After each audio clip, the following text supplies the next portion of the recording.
Dunque, quest'anno però Carmela mi ha dato un compito molto più difficile di quello degli altri anni, perché mi ha detto, guarda, quest'anno parliamo di linguaggio e quindi devi spiegarci cosa sappiamo sull'evoluzione del linguaggio. Il problema è che non sappiamo come si è evoluto il linguaggio umano, quindi io sostanzialmente oggi volevo fare con voi un esercizio più che altro da Sherlock Holmes, nel senso vi indico quali sono gli indizi che abbiamo noi a disposizione in ambito scientifico su questo tema, che è un tema affascinante, un tema molto particolare, che da sempre angustia i miei colleghi evoluzionisti, che non riescono a venirne a capo, e poi mi direte voi qual è secondo voi l'ipotesi più plausibile. Quindi la risposta alla domanda come si è evoluto il linguaggio è non lo sappiamo, e nella scienza già questo metodologicamente è importante, perché ricordiamoci sempre a proposito di metodo che sono più le cose che non sappiamo di quelle che sappiamo. E questo è il bello della scienza, sempre nuove domande, nuove ricerche. Io ho preparato qualche immagine, vediamo, ditemi se riuscite a vederla. Aspetta prima di mandarla, poi dirò loro, dico alla regia di mandarle, quindi, perché sostanzialmente voglio farvi vedere non nulla di molto scritto, ma immagini, perché Sherlock Holmes usa la sua lente e osserva dei reperti. Prima però due premesse. Cosa intendiamo per linguaggio, quindi una premessa terminologica, e come facciamo noi ad indagare questi temi. Allora, linguaggio si diceva giustamente adesso, ci sono i linguaggi umani e ce ne sono i più diversi. Non parleremo di questo. Parliamo del linguaggio non soltanto come capacità di comunicare, perché sapete, molti animali hanno linguaggi, giusto? Avete mai sentito le megattere quando si parlano tra di loro, o i capodogli, tradotti, no? Con gli strumenti che hanno i miei colleghi sotto il mare, riescono ad ascoltare i fraseggi, le sequenze che si scambiano, e quindi vuol dire che loro hanno un codice con dei contenuti che si trasmettono, fanno pettegolezzo, si allarmano a vicenda quando c'è un pericolo, indicano la direzione, e poi è meraviglioso perché in quel linguaggio lì, grazie alle loro capacità, si diffonde per chilometri e chilometri. Gli scimpanzé hanno un loro linguaggio che è fatto di vocalizzazioni, di gesti, di posizioni. Ora, questa è una definizione molto ampia di linguaggio, quindi la capacità di sviluppare un codice per capirsi e coordinarsi, perché questo ha ovviamente un grande vantaggio in natura, ovviamente. Ti permette di cooperare, ti permette di cacciare in gruppo, per esempio, e di trasmettere informazioni. Noi oggi sappiamo che anche in natura esiste la cultura, no? Ci sono degli animali che hanno cultura, inventano per esempio un nuovo strumento, un nuovo oggetto, imparano qualcosa e lo trasmettono di generazione in generazione. Non è una trasmissione genetica, ma è una trasmissione culturale, quindi ha bisogno di un linguaggio. Quindi lo chiarisco subito, non vi parlerò dei linguaggi in generale, ma il mistero di cui vi parlo oggi è l'evoluzione del linguaggio umano nello specifico. Cos'ha di particolare il linguaggio umano? Ora, sapete che noi evoluzionisti, prima di dire che noi umani abbiamo qualcosa di unico, ci pensiamo su 3000 volte, ok? Però nel caso del linguaggio umano possiamo dire che ha delle caratteristiche che effettivamente sono molto difficili da trovare in natura, e sono legate sostanzialmente, come ci ha insegnato Noam Chomsky, ci hanno insegnato grandi linguisti, al fatto che il nostro linguaggio ha una struttura molto particolare, è frutto di combinazioni potenzialmente infinite, è frutto di una sintassi, cioè il fatto che voi articolate poi questo linguaggio in frasi, fate degli incisi, cioè che hanno una struttura, ok? Non voglio farla troppo difficile, insomma, che ha delle regole di fondo, comuni a tutte le culture, peraltro, e poi ha questa meravigliosa caratteristica, e qua è già un primo indizio che vi sto dando di nascosto, ha un carattere giocoso. Cosa vuol dire giocoso? Noi lo chiamiamo arbitrario. È facile da capire, non so se ci avete mai pensato. Il bello del linguaggio è che è totalmente arbitrario, il linguaggio umano. Allora, noi decidiamo che questa cosa la chiamiamo microfono, ok? Ma è del tutto arbitrario chiamarla microfono. La cosa importante è che io associ un suono qualsiasi a questo oggetto, e poi l'altra clausola fondamentale è che ci mettiamo tutti d'accordo tra di noi che per noi quel suono vuol dire microfono. giusto? Ma io posso anche in un'altra lingua, ovviamente lo posso chiamare in un altro modo. È del tutto ininfluente quale suono io scelga per indicare questo oggetto, o quel bicchiere, o quella bottiglia, o un altro essere umano. Quindi io invento un suono, lo associo a un oggetto e mi metto d'accordo con qualcun altro che d'ora in poi quel suono lì vuol dire microfono. Ci siamo? Ok? Se avete capito questo, già avete capito la rappresentazione simbolica arbitraria, che è un concetto molto difficile, ma il concetto fondamentale è questo. E quindi, una volta che avete imparato questo gioco, le associazioni possibili sono infinite, perché potete imparare ad associare un suono a un oggetto specifico. Quella è una cassa, quella è una sedia, questo è un teatro. Tutti suoni che noi comprendiamo e capiamo cosa ci stiamo dicendo grazie a questo. Poi però diventa meraviglioso perché con una parola possiamo inventare il concetto di sedia o il concetto di teatro, l'idea di un animale, cioè possiamo fare dei suoni che hanno a che fare non soltanto con un oggetto, ma con tutti gli oggetti simili a quello, quindi possiamo fare delle categorie. E poi io posso, per esempio, inventare un suono per un oggetto che non esiste. Unicorno è una parola che è legata a un suono, che è legato a un animale immaginario che non esiste in natura, ma siccome esiste in una fiaba, esiste in un racconto, l'abbiamo letta tutti insieme, il linguaggio può anche giocare con un referente che non esiste. E questa è una meraviglia, no? Questo, ecco, obiettivamente queste caratteristiche negli altri animali non le troviamo. Allora, la domanda diventa un po' più precisa a questo punto, cioè come si è evoluta questa cosa che vi ho appena descritto, questa tipica capacità umana di avere quello che viene chiamato tecnicamente un linguaggio articolato e simbolico. Simbolico vuol dire quello che vi ho appena detto, un segno che fa riferimento a un referente qualsiasi, è arbitrario perché appunto è un gioco arbitrario. Allora, la questione è così complicata che già nell'Ottocento molti evoluzionisti, quando nasceva la scienza evoluzionistica, dissero non riusciremo mai a spiegarla questa cosa e lo chiamarono proprio il mistero del linguaggio. Vai con la prima? Sono solo degli esempi del fatto che di quanto ha preoccupato molto i colleghi di Darwin a quel tempo. C'erano alcuni evoluzionisti che sostenevano, vedete come Lyell è stato il maestro di Darwin, diceva non riusciremo mai a spiegare il mistero profondo del linguaggio umano e addirittura Wallace, che è l'ultimo che vedete là sotto, che è quello che ha scoperto insieme con Darwin la selezione naturale, quindi un grandissimo evoluzionista, co-scopritore della teoria dell'evoluzione, addirittura sosteneva questa tesi che fece molto arrabbiare Darwin, secondo cui gli evoluzionisti avrebbero dovuto rinunciare a spiegare il linguaggio, perché il linguaggio, disse Wallace, fa eccezione, non è naturale. Il linguaggio è un miracolo trascendente, spirituale, disse Wallace, che nessun naturalista riuscirà mai a spiegare. Darwin si arrabbiò molto perché disse, d'accordo che non riusciamo a spiegarlo, ma da qui addirittura ad arrendersi d'ora in poi ne passa. Nella prossima vedete invece come Darwin provò a spiegare la teoria. Allora, Darwin ha parlato poco del linguaggio in realtà, ne parla un pochino nei suoi appunti privati, che noi conosciamo bene, ma sono un po' confusi e non c'è una teoria, e poi ne parla alla fine, nel 1871, nell'Origine dell'uomo, che è il suo capolavoro antropologico, che nessuno ha letto perché è un libro lunghissimo, ma leggete i primi 5 capitoli, se proprio volete leggerlo, è tutto condensato lì.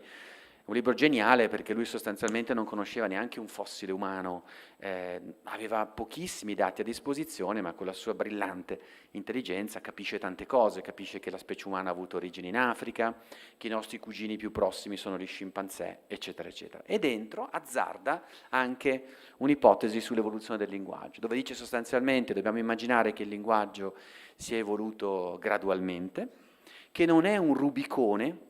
Spesso trovate in letteratura questa espressione, un rubicone vuol dire una discontinuità improvvisa, miracolosa, difficile da spiegare. Lui disse no, in realtà un giorno riusciremo a spiegare come si è evoluto il linguaggio gradualmente, in modo continuativo, partendo dal linguaggio degli animali.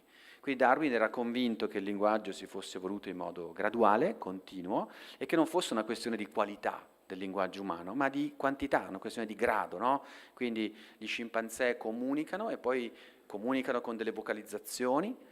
A un certo punto, sapete, in effetti in alcuni animali c'è, per esempio, la capacità di associare un gesto a un animale particolare. È molto rara questa cosa. Per esempio, i cercopitechi verdi, che sono delle scimmie simpaticissime, hanno un linguaggio fatto di versi, ok? Pochi versi, però sono così intelligenti, così smart, che hanno inventato diversi suoni per pericoli diversi. Per esempio, c'è un verso del cercopiteco che vuol dire attenzione, sta arrivando un serpente, oppure un altro verso vuol dire attenzione, sta arrivando un felino che vuole mangiarci. Quindi sono versi diversi legati a situazioni diverse. Quindi è un accenno a quella cosa che vi ho detto prima. Però, ho detto ciò, è veramente rarissimo in natura vedere qualcosa come il nostro linguaggio.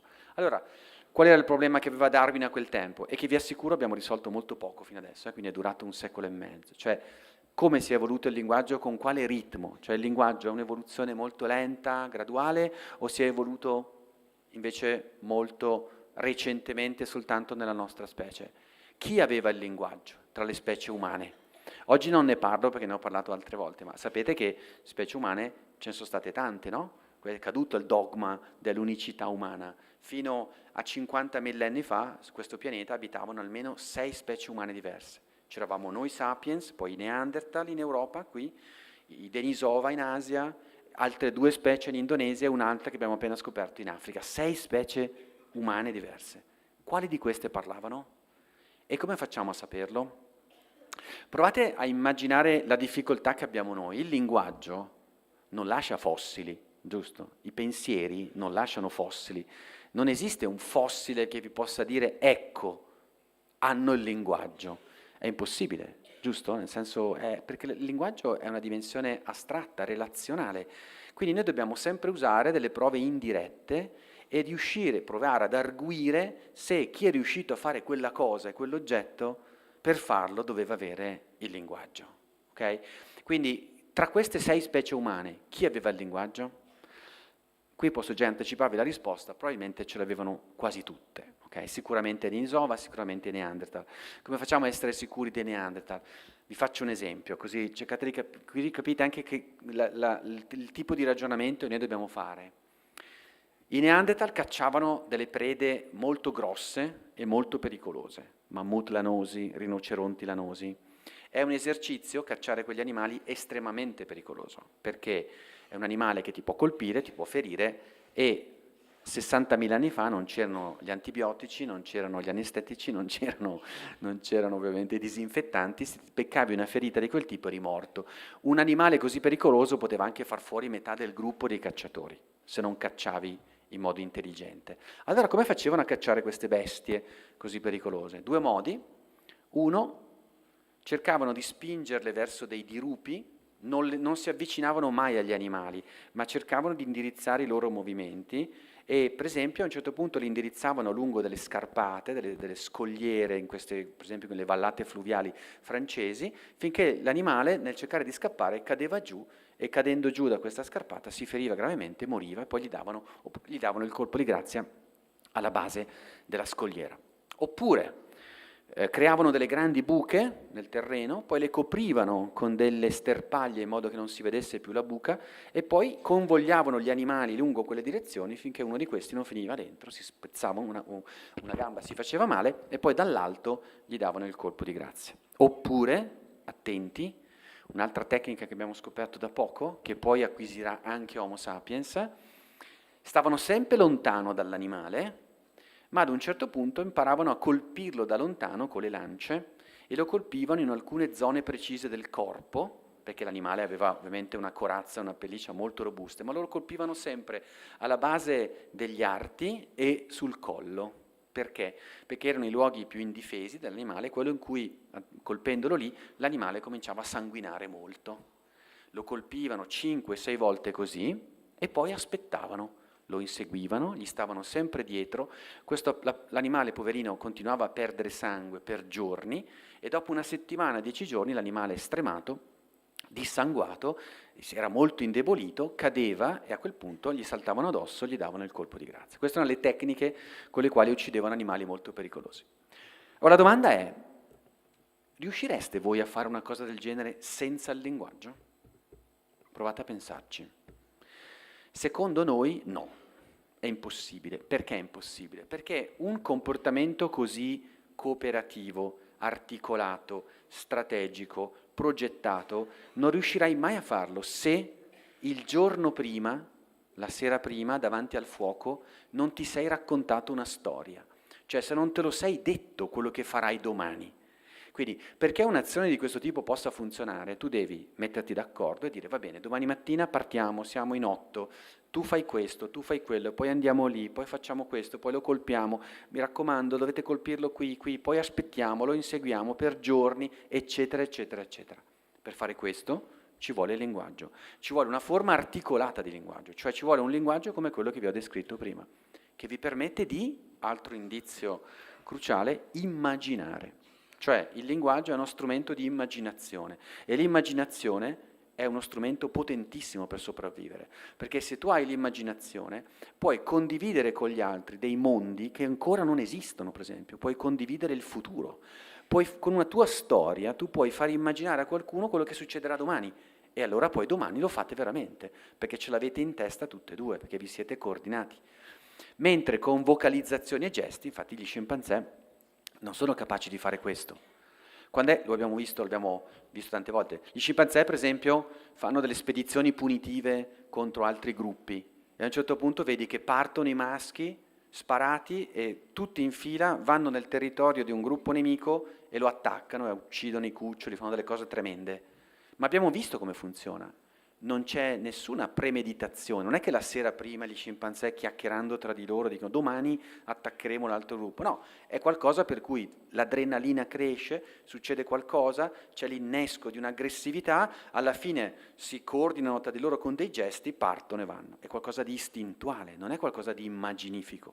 La differenza umana sta tutta lì, forse, questo è un altro indizio. Quindi avrete capito da come ve lo sto raccontando che in pratica il nostro successo deriva dal raccontare storie. Cos'è il raccontare storie? È uno strumento attraverso il quale io faccio immaginare a qualcuno qualcosa che non è nella sua testa, che non può vedere direttamente, che non può esperire direttamente. Vi faccio solo un altro esempio, un minuto, ma è affascinante secondo me. Noi oggi sappiamo che molte di queste specie, soprattutto Homo sapiens, migravano, erano dei grandi migranti, no? Ne abbiamo già parlato anche altre volte, quando sono venuto qua. Noi siamo umani grazie alle migrazioni. In queste migrazioni, molto spesso i gruppi si spostavano seguendo il territorio, quindi le catene montuose da aggirare, le coste, i fiumi, e va bene. E questo è abbastanza istintivo, ok? Vai dove ti portano i corridoi, diciamo, geografici. Poi però a un certo punto questi migranti, questi nostri antenati migranti, riescono per esempio ad attraversare bracci di mare dove, attenzione, dalla costa di partenza non vedevi la costa dall'altra parte. Provate, come si fa? Cioè, tu arrivi a una costa, no? Vedi che la terra finisce e a un certo punto vedi che alcuni di quel gruppo lì, dopo un po', sono dall'altra parte, per esempio in Australia, okay, con un braccio di mare tale, molto ampio, per cui da quella costa non potevi vedere che c'era l'Australia dall'altra parte. Come hanno fatto ad andare dall'altra parte? Noi pensiamo che ci sono arrivati solo attraverso il linguaggio, che non ti permette di attraversare un braccio di mare, però dovete immaginare una cosa di questo tipo. Alcuni sono andati là le prime volte per caso, magari su una zattera o mentre pescavano, hanno costituito un gruppo dall'altra parte e poi però noi vediamo che diventa una migrazione intenzionale, quindi vuol dire che qualcuno è stato capace di tornare indietro e di fare immaginare a chi era rimasto indietro cosa c'era dall'altra parte. Ecco, per migrare, per esempio, bisogna che qualcuno vada in avanguardia e poi torni indietro e faccia immaginare a quelli che sono rimasti indietro cosa c'è dall'altra parte della collina. Quindi hai bisogno del linguaggio, hai bisogno di una narrazione. Noi siamo qui grazie al narrare, alle storie che raccontiamo. Adesso posso andare un po' più veloce, perché se è così, cosa sappiamo oggi del linguaggio? Vai con la prossima? Allora, vi faccio vedere uno strumento musicale. Dici cosa c'entra uno strumento musicale? Perché? Allora, quello che noi sappiamo è che, adesso vi parlo solo di Homo sapiens, se no complico troppe le cose se parliamo anche di Neanderthal. Concentriamoci sulla nostra specie e su quello che sappiamo della nostra specie. Allora, vado al dunque, non voglio farla troppo lunga, poi voglio lasciare la parola a voi. Quello che noi vediamo nell'evoluzione di Homo sapiens è sostanzialmente che fino a 60.000 anni fa circa, 60-70.000 anni fa, il comportamento di Sapiens è sostanzialmente analogo a quello di tutte le altre specie umane. Come cacciatore, come tecnologo, come organizzazione sociale, e questo ci lascia supporre che fino a quel momento il nostro linguaggio fosse primordiale, d'accordo, che ci fosse, ma che non fosse quel prodigio che poi è venuto fuori dopo. Ad un certo punto, tutto d'un colpo, e questo è un altro mistero che non riusciamo a capire, è proprio quello che stiamo studiando anche noi all'American Museum di New York in questo momento, perché è veramente difficile capire cosa è successo. Fatto sta che di colpo mi raccomando, nell'evoluzione vuol dire in 10.000 anni, okay? Però per noi è di colpo, perché è veramente una cosa molto veloce, tutti i gruppi di sapiens, attenzione anche questo è strano, tutti, non prima qualcuno, poi un altro, poi tutti, cominciano a esibire dei comportamenti nuovi, che prima non ci sono mai stati. Uno è produrre strumenti musicali. Questi sono dei flauti meravigliosi, sono i flauti di Vogler, che è un sito tedesco, sono dei siti dei primi sapiens arrivati in Europa, e sono dei flauti meravigliosi, tra l'altro con una raffinatezza anche stilistica fantastica. Noi, dei miei colleghi, li hanno completati, cioè li hanno restaurati con dei calchi, e li hanno suonati e fanno un suono melodioso bellissimo, sono proprio dei flauti a tutti gli effetti. Manda la prossima. Questo è un altro flauto, un po' più rudimentale, ma il bello è che questo è un flauto neandertaliano. Questo è un osso di orso trovato nella caverna di Divi Babe in Slovenia, ed è stato trovato, vedete che c'è un altro foro, altri due fori che si vedono soltanto, e poi ce n'è uno sotto, e quindi era un flauto. Anche questo è stato ricostruito e suona molto bene.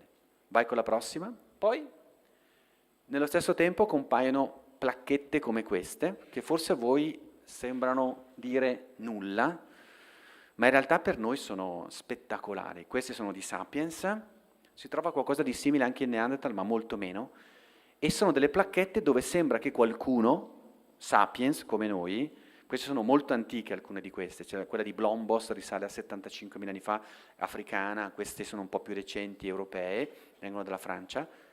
Cosa hanno fatto qua? Stanno facendo dei conti, hanno fatto dei conti, è un segno di una qualche regolarità.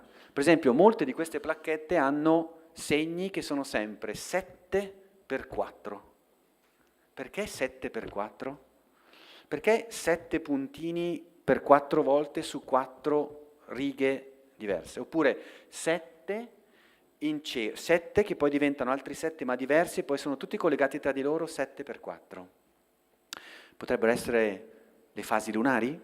Potrebbe essere il ciclo mestruale femminile? Potrebbe essere una qualche regolarità che questi nostri amici, compagni antenati sapiens osservavano in natura. E poi però qual è la novità? Sicuramente anche Neanderthal avrà osservato i cicli lunari e questo strano movimento apparente del Sole, il movimento apparente degli astri nel cielo. Però qui per la prima volta c'è qualcuno che vede questa regolarità e decide di fare un gesto rivoluzionario. Ha davanti a sé la superficie di una pietra di ambra e decide di fare un segno che vuol dire quella cosa lì. Noi pensiamo che qua sia cominciato il linguaggio articolato, perché questi sono i primi segni che noi chiamiamo proprio di una intelligenza simbolica. Probabilmente non capiremo mai cosa vogliono dire questi segni, però siamo ragionevolmente sicuri che sono dei segni, e cioè vogliono dire qualcosa.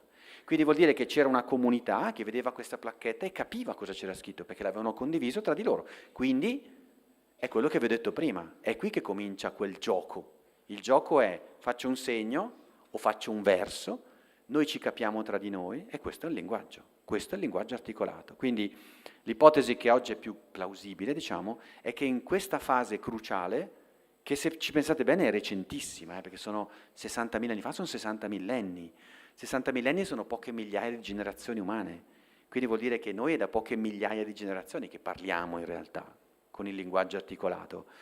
Il mistero ovviamente è capire cosa diavolo è successo nella nostra testa, per cui a un certo punto abbiamo cominciato a fare queste cose, e questo non lo sappiamo, proprio non abbiamo idea di cosa possa essere successo, anche perché, e questo aumenta ancora di più il mistero, uno subito potrebbe dire: vabbè, evidentemente è successo qualcosa nel nostro cervello o nella nostra anatomia, una mutazione genetica.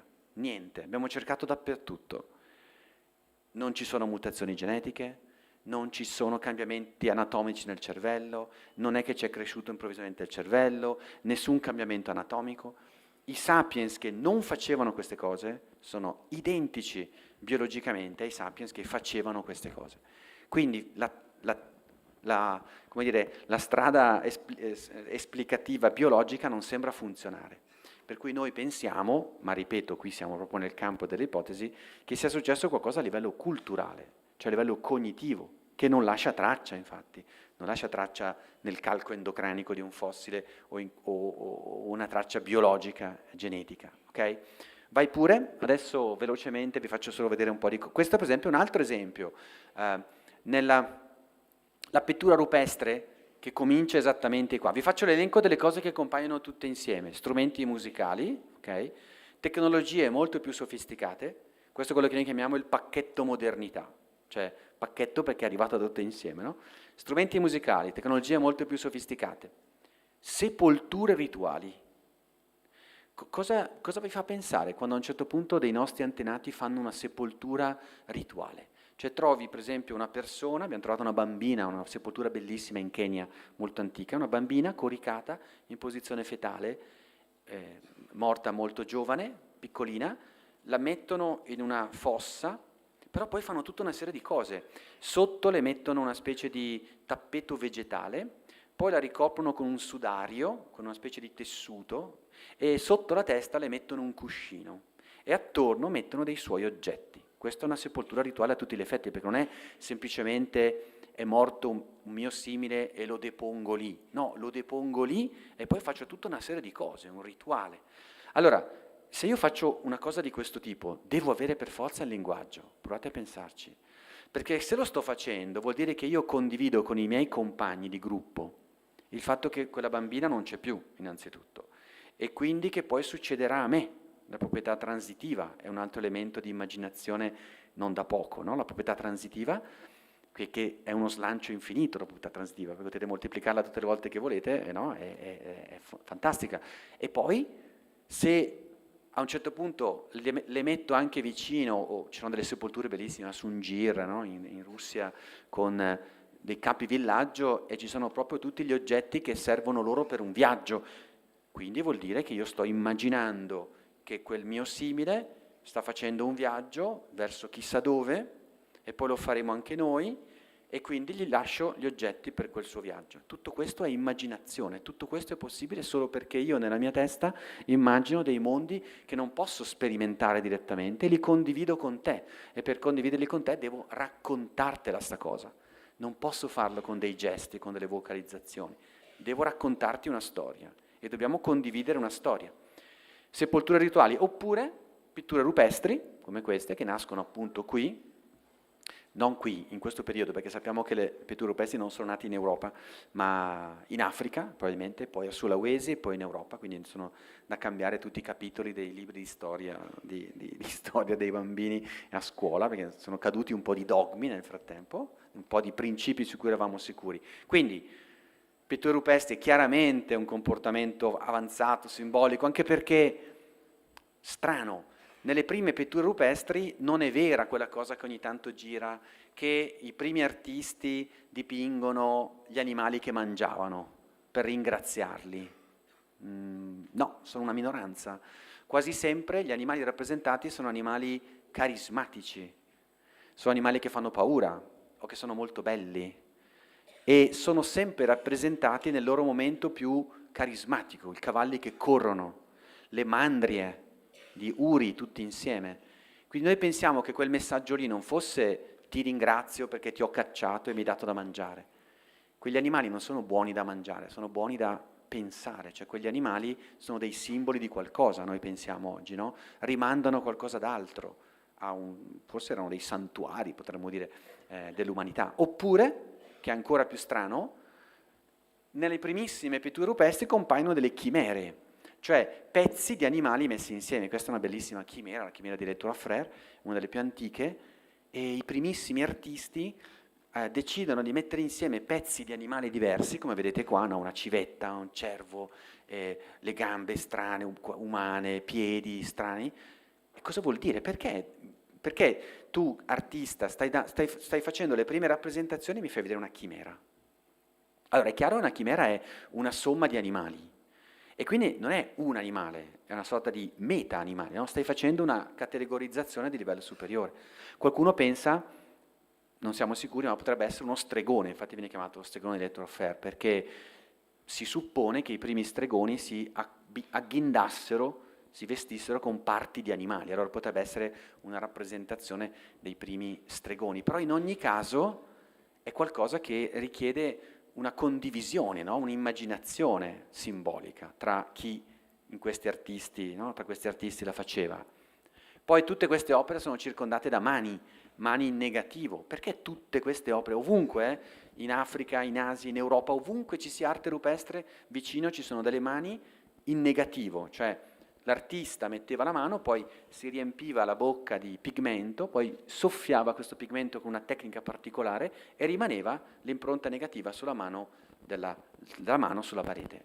E la cosa bella sono mani maschili, mani femminili, mani destrimani e mancine, di mancini e di destrimani, e un sacco di mani di bambini.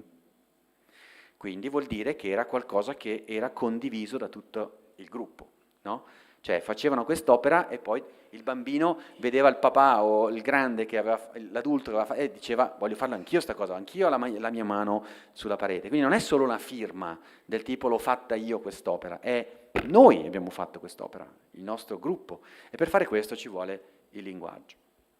Poi altro mistero, ma questo lo lascio a voi, perché nessuno riesce a spiegare sta cosa, in queste prime pitture rupestri c'è una capacità realistica strepitosa, cioè, le conoscete, no? Si studiano un po' a scuola, c'è un rinoceronte lanoso meraviglioso dove vedi proprio il pelo, tutto il movimento del pelo, oppure l'utilizzo della superficie della roccia per dare tridimensionalità agli animali, la prospettiva. C'è un accenno di prospettiva, si vedono gli animali più vicini grandi e dietro gli animali più piccoli, con un fuoco prospettico centrale. E la prospettiva sapete che è nata molto tempo dopo, ma qua intuitivamente c'è la prospettiva. Quindi sono bravissimi a rappresentare in modo realistico gli animali, ma gli esseri umani no. Perché? Nessuno sa rispondere a questa domanda. Cioè, in queste pitture rupestri dove l'animale è rappresentato per come è, con una vividezza meravigliosa, quando compaiono gli esseri umani sono un cerchio per la testa, una stanghetta, 2 stanghette per le braccia e 2 stanghette per le gambe. Sono completamente stilizzati. Perché? Cioè, mi hai appena dimostrato 10 centimetri accanto che sai fare un rinoceronte lanoso con tutti i suoi dettagli, ma quando devi fare un tuo simile, no. Stilizzato al massimo. Noi non sappiamo perché questa cosa è successa, però sappiate che è successa. Per avere rappresentazioni umane bisogna aspettare molto tempo, umane realistiche, bisogna aspettare molto tempo dopo. Vai?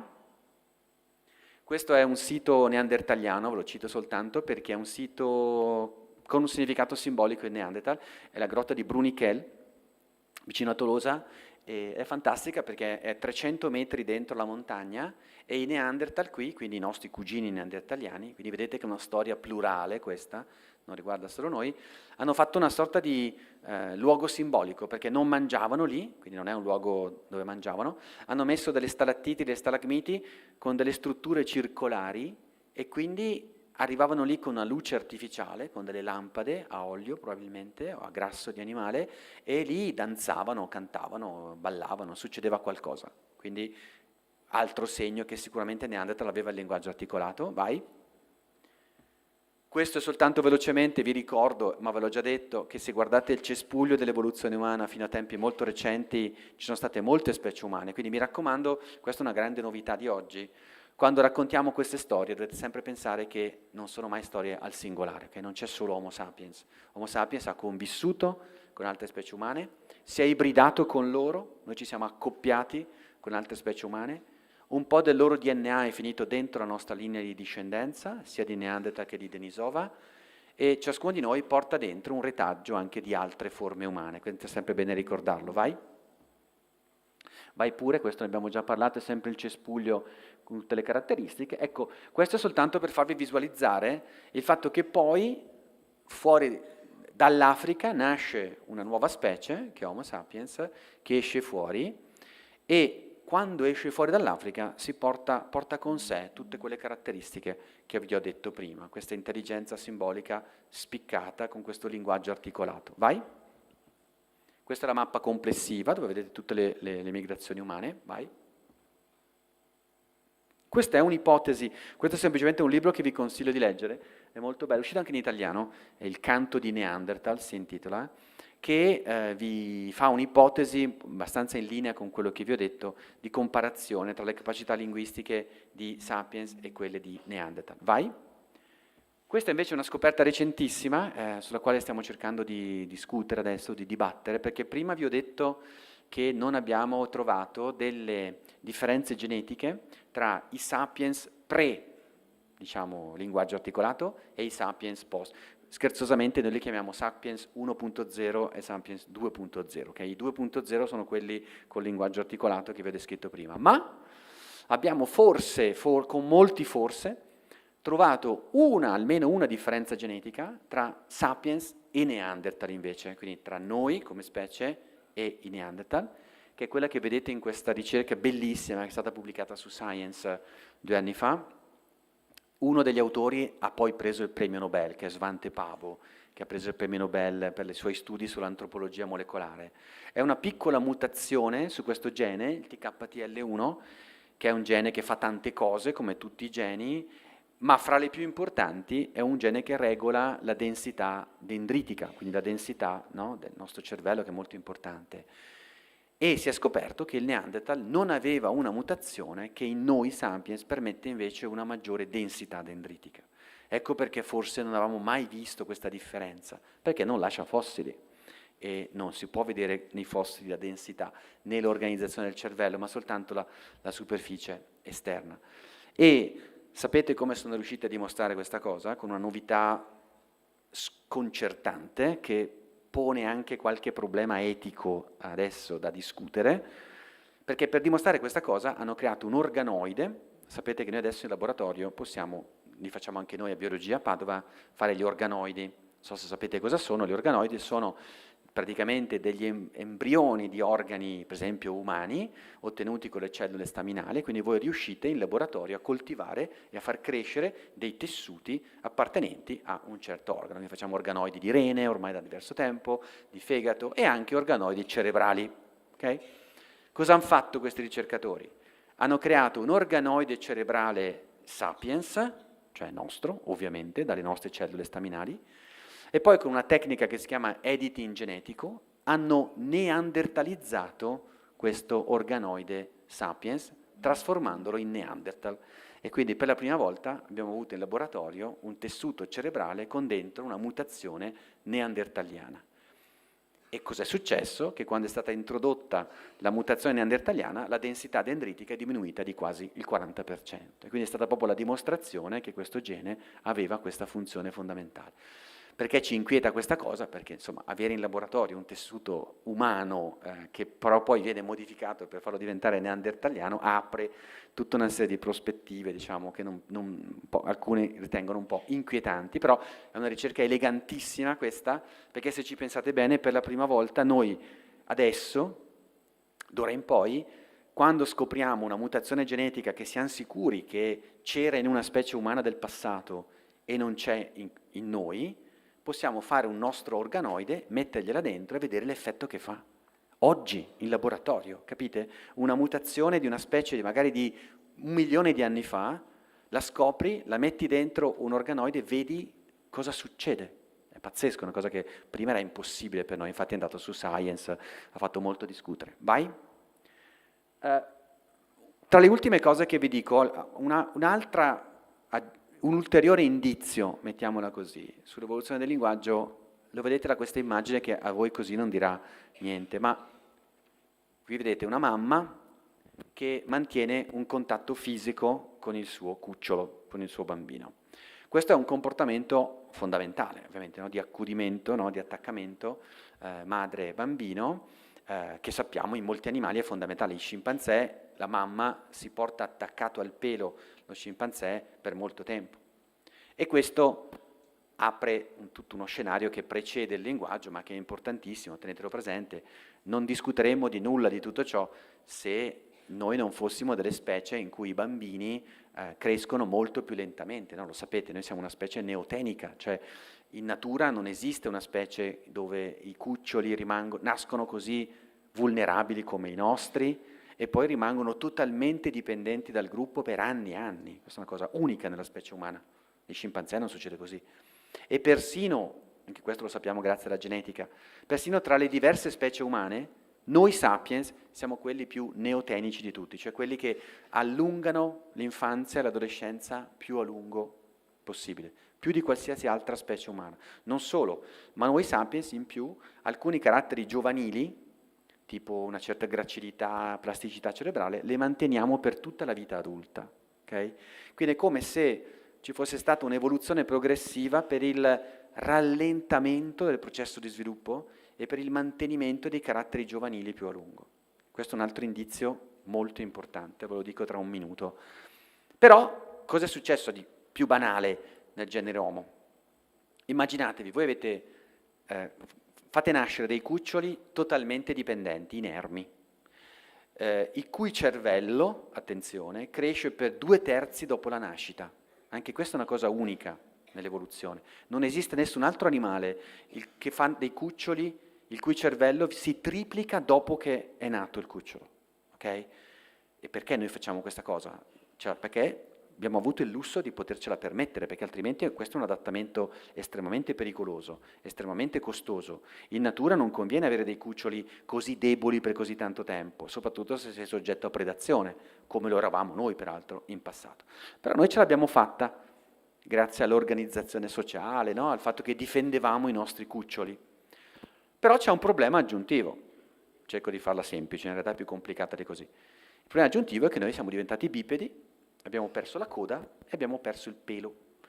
Come fanno gli scimpanzé a tenersi vicini i cuccioli? Sono attaccati al pelo, alla pelliccia. Nel caso del genere Homo questa possibilità è finita, siamo diventati eretti e siamo diventati molto nomadi, molto mobili, questo lo sappiamo per certo. E allora come fai a portarti dietro dei cuccioli e che poi cominciano a crescere, a camminare, ti devono camminare dietro, ti devono seguire per chilometri e chilometri?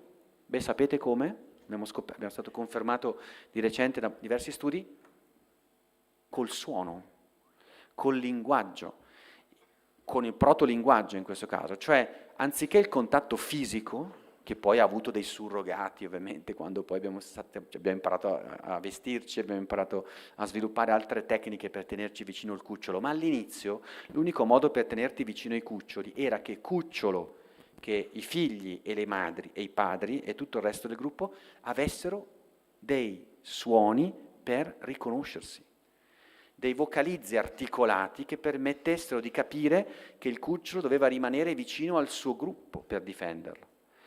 E questa è un'ipotesi che oggi sta guadagnando credito, si chiama ipotesi del maternese, che sostiene che il linguaggio umano potrebbe essere nato dal linguaggio delle mamme verso i cuccioli.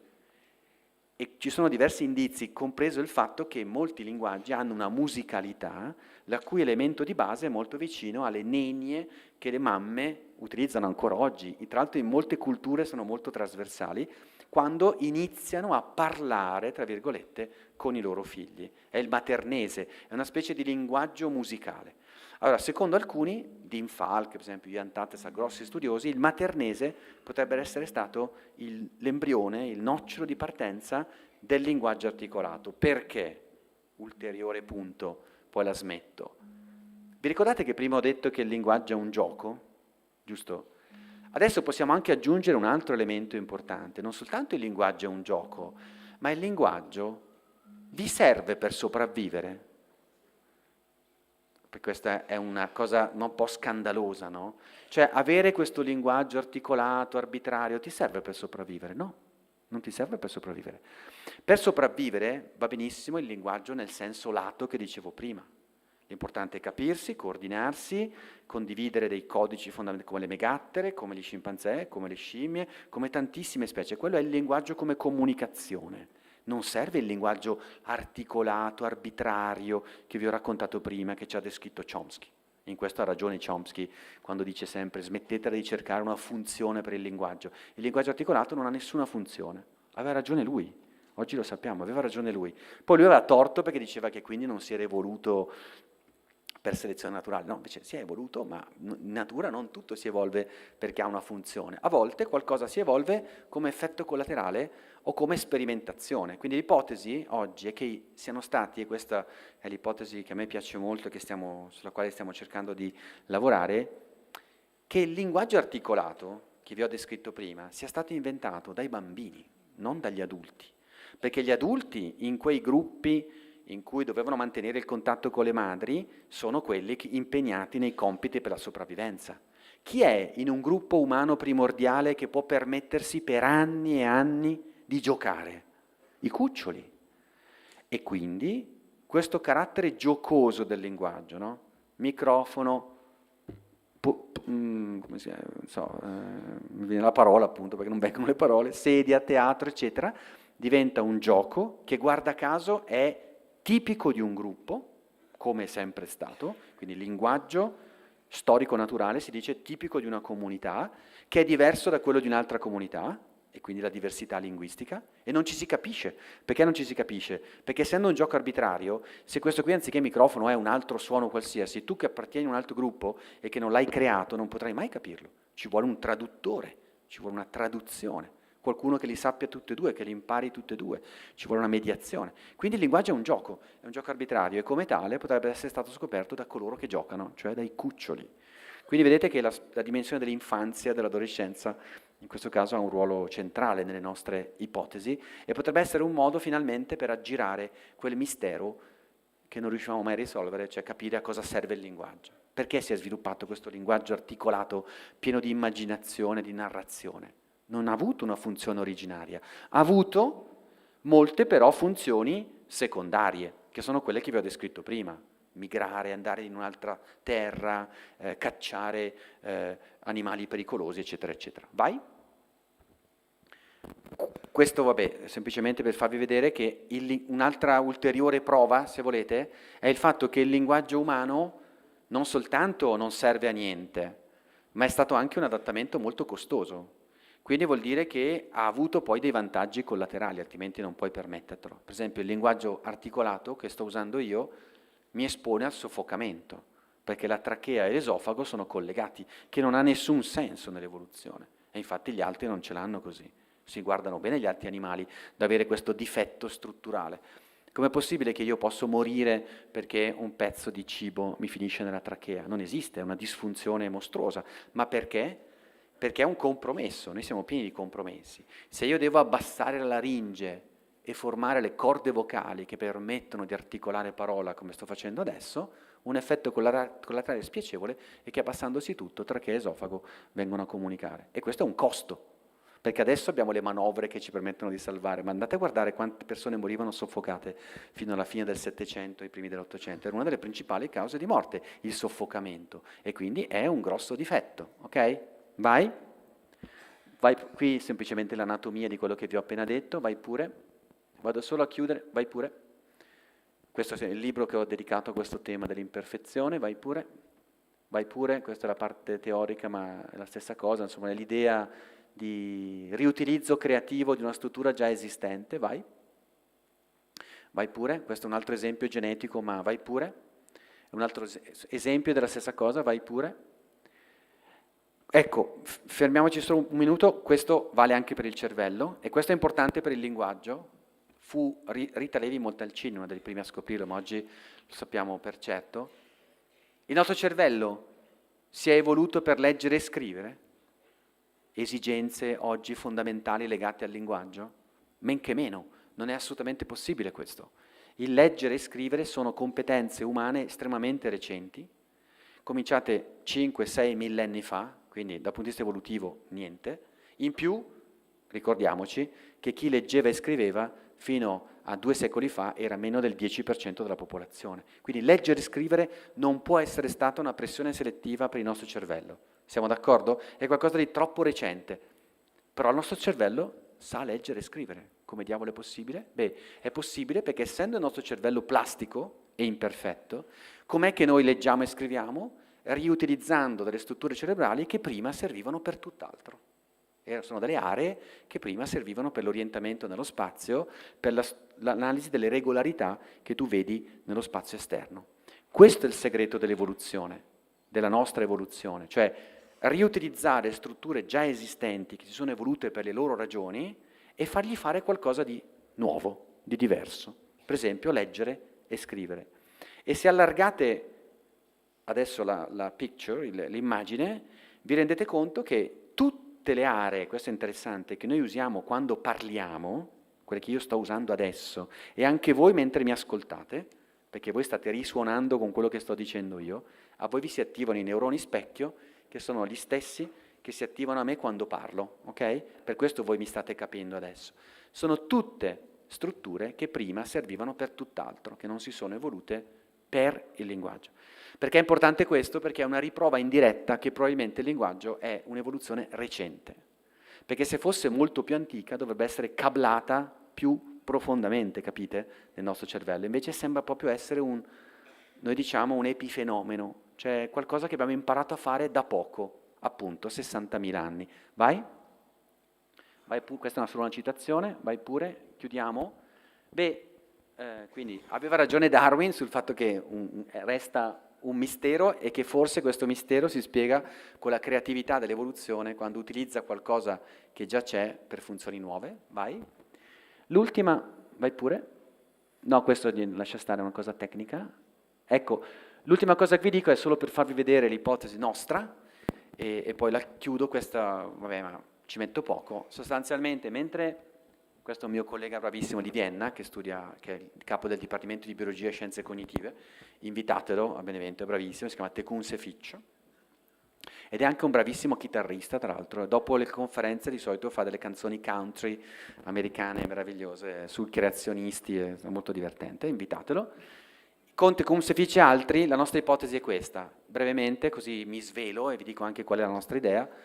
Quindi mentre molti studiosi in passato, Darwin compreso, hanno pensato che l'evoluzione del linguaggio fosse stata molto lenta, graduale, molto antica, già all'inizio del genere Homo, e funzionale, cioè legata alla funzione di comunicare o di avere un linguaggio interno. Noi non siamo d'accordo con questa ipotesi. Altri hanno sempre proposto l'ipotesi opposta, cioè l'ipotesi chomskiana, tanto per chi conosce un po' il dibattito, ovvero il linguaggio è un mistero perché non si è evoluto per selezione naturale darwiniana, si è evoluto in qualche altro misterioso modo, in modo puntuazionale, cioè una specie di boom, no, del linguaggio. Anche questa è un'ipotesi che noi non possiamo accettare perché è un'ipotesi non evoluzionistica.